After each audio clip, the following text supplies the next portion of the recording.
Subject को 1 घंटा चाहिए मेरे को एक्सप्लेन करने के लिए, कुछ आपको थोड़ा सा एग्जांपल देता हूं। Right.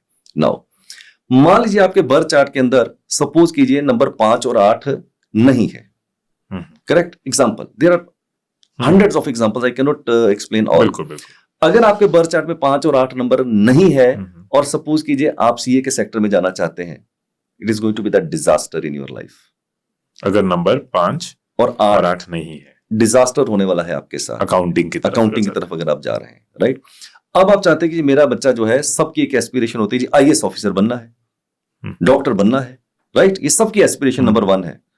अगर आपका बच्चा आईएएस ऑफिसर या डॉक्टर बन सकता है कि नहीं बन सकता है, तो मैं आपको एक फार्मूला देता हूं, तो चेक कर लीजिएगा, गारंटी के साथ ये गलत नहीं होगा। अगर आपके बर्थ चार्ट में नंबर 3 और number 7, 3 is a Jupiter, 7 is a Ketu, 3 is a number of knowledge, 7 is a number of wisdom. अगर आपके पास ये दोनों नंबर नहीं है, आप लगाइए जितना जोर लगाना है, लगाइए जितना जोर लगाना है, आप आईएएस ऑफिसर, आप डॉक्टर नहीं बन पाएंगे। अगर बन भी गए, सपोज कीजिए, मान लीजिए आपने डोनेशन दे दी या फ्लूक से कभी बन भी गए, तो मैं ये गारंटी करता हूं आपका करियर कहीं और लिखा हुआ था, आप कुछ और बन गए हैं। You will be struggling into that particular career even if you are becoming that particular आपने वो बन भी गए हैं। पहले तो बनेंगे नहीं, और बन गए तो आप इनटू द रॉन्ग फील्ड है। अगर आपको सपोज कीजिए इंजीनियर बनना है, तो इंजीनियर बनने के लिए आपकी टॉप की लाइन होती है 4, 9 और 2 की, जिसको मेंटल प्लेन बोलते हैं। अगर वो लाइन आपकी इनकम्प्लीट है, पर्टिकुलरली अगर 4 नंबर नहीं, that is a deciding factor in 4, 9, 2। अगर 4 नंबर नहीं है, आप लगाइए जोर जितना लगाना है इंजीनियरिंग के लिए, आप नहीं बन पाएंगे। और अगर बन गए तो आपको फ्रस्ट्रेशन आने वाली है कि मैं ये इंजीनियर क्यों बन गया। अनदर डायमेंशन, परमात्मा ने सबके रोल अलग अलग लिखे हैं।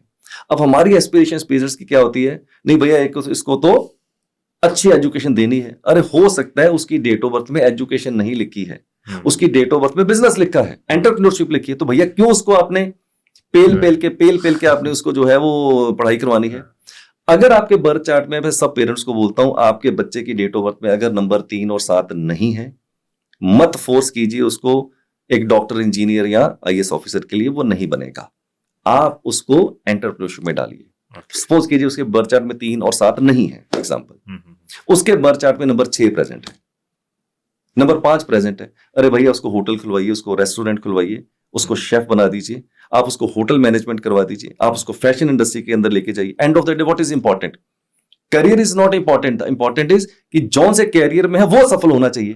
It is not necessary that you become a doctor, you become engineer, if you become a chef, if you become a hotelier, if you become restaurant, it is you can be equally successful. So the idea is, आपके birth chart से हम decide कर सकते हैं कि कौन से number present है, कौन से नंबर एब्सेंट है, कौन सा प्रोफेशन चूज करना है, कौन सा प्रोफेशन नहीं चूज करना है। इससे आपके बच्चे की लाइफ बहुत इजी हो सकती है और राइट पाथ के ऊपर जा सकते हैं। Otherwise sometime it is too late, it is too late. As I told you, 80% of the population, they are in the wrong field. Why? Because at that particular time nobody helps them to choose the right subjects. आपको इतने साल हो गए, more than 24 years का experience है,